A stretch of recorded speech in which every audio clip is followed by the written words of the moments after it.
Shalom, selamat menikmati anugerah Tuhan di pagi hari ini. Bapak, Ibu, saudara-saudari yang terkasih, dalam program Renungan Harian Gereja Toraja Jemaat Palangkaraya, edisi Kamis 12 Maret 2026, kita akan belajar dari firman Tuhan dari pertama Samuel pasal 5 ayat 10 hingga ayat yang ke-12. Kita satu dalam doa, kita meminta pertolongan daripada Tuhan. Kita berdoa. Ya Tuhan, kami bersyukur untuk kasih setiamu yang kami alami sampai hari ini. Kami dapat bangun dengan tubuh yang sehat, yang kuat, dan untuk mengawali kehidupan kami di pagi hari ini, kami akan belajar dari firman-Mu. Tuhan memberkati kami, kuasai kami dengan Roh Kudus, agar kami sungguh-sungguh mau merenungkan firman-Mu. Bersabdalah ya Tuhan, kami siap mendengarkan firman-Mu ini. Amin. Pertama Samuel pasal 5 ayat 10 hingga ayatnya yang ke-12. Saya akan baca dalam terjemahan baru edisi kedua. Firman Tuhan, lalu mereka mengantarkan tabut Allah itu ke Ekron.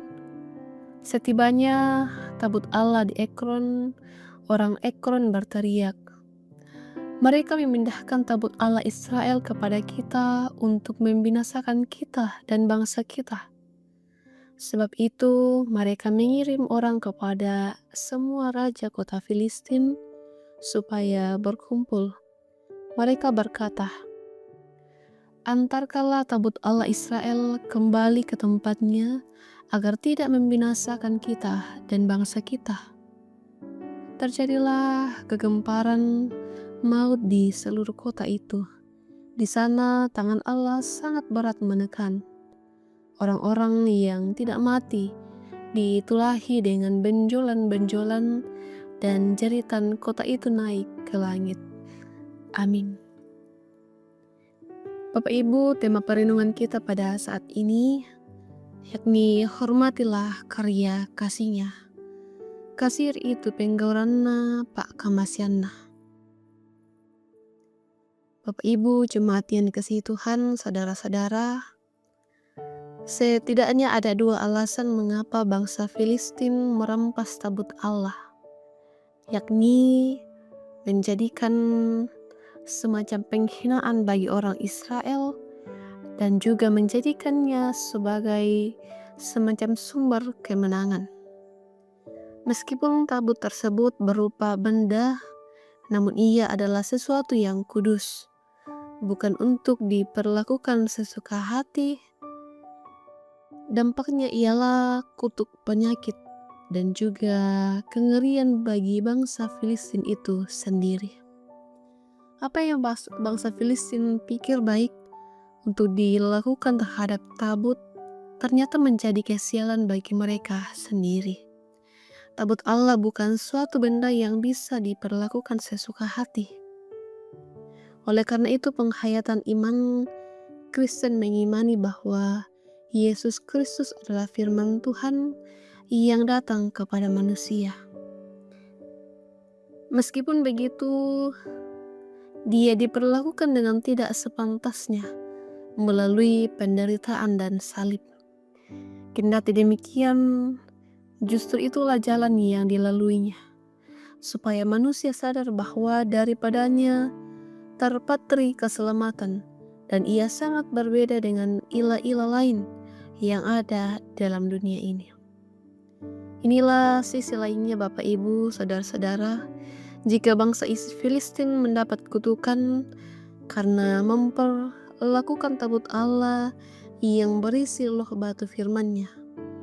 Perlakuan hina yang diterima Yesus justru menyadarkan kita bahwa Ia yang diperlakukan seenaknya pada masa lalu justru mau merengkuh kita pada keselamatan. Karya Yesus itu terjadi sekali dan kekal.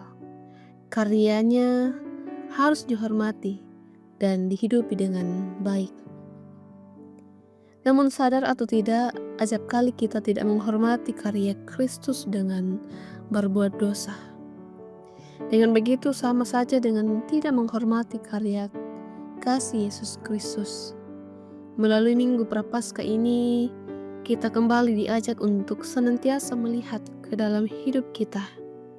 Jangan-jangan kita sering tidak menghormati Yesus Kristus yang telah menanggung kehinaan demi penyelamatan kita. Untuk itu sadarilah, hormatilah Dia. Untuk itu jemaat Tuhan, sekiranya cukuplah bangsa Filistin yang menuai kutuk dan kengerian akibat memandang rendah kekudusan Tuhan demi sebuah ambisi semu mereka.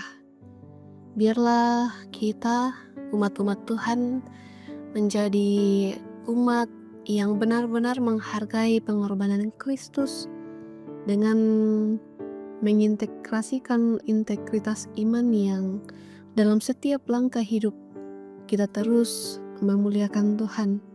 Kita terus menghargai demi kemuliaan karyanya dan kasih-Nya yang kekal.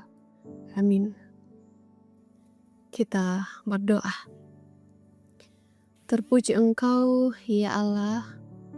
Kami bersyukur hari ini kami masih diberi waktu sejenak untuk belajar dari firman-Mu. Kiranya ya Tuhan, kami terus menjadi pelaku-pelaku firman. Kiranya dalam kehidupan kami terus menghormati karya kasih-Mu dengan terus hidup memuliakan, memuji Engkau. Ya Tuhan, saat ini kami berdoa untuk setiap kami, baik yang berada dalam pergumulan, entahkah itu dalam pergumulan karena sakit, mungkin ada yang dalam duka cita, ataupun dalam pergumulan kehidupan. Lawatlah kami dengan kasih-Mu Tuhan. Kiranya kami terus berpengharapan, kami terus menaruh harap hanya kepada-Mu. Dan di waktu yang Tuhan kehendaki, kami melihat kasih-Mu benar-benar nyata. Nama-Mu terus kami puji, kami permuliakan. Pimpin kami dalam melaksanakan tugas tanggung jawab dalam peran kami masing-masing. Kami berdoa untuk anak-anak Tuhan sekolah minggu, PPGT dalam kehidupan kami, baik dalam pertumbuhan, pendidikan, perkuliahan, pekerjaan.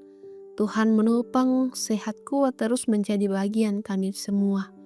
Kami terus menjadi anak-anak Tuhan yang hidup takut akan Tuhan, terus mengandalkan Engkau dalam kehidupan kami.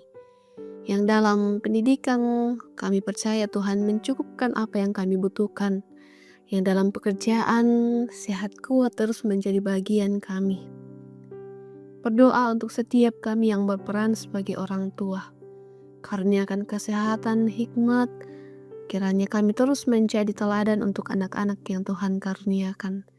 Dalam pekerjaan, sehat kuat terus menjadi bagian kami. Dan kami bisa melaksanakan pekerjaan kami dengan baik. Mendapatkan hasil yang terbaik. Kami pakai untuk melanjutkan kehidupan kami. Terlebih kami pakai untuk terus memuji, memuliakan nama Tuhan. Kami berdoa untuk setiap pelayan-pelayan Tuhan di Jemaat Palangkaraya.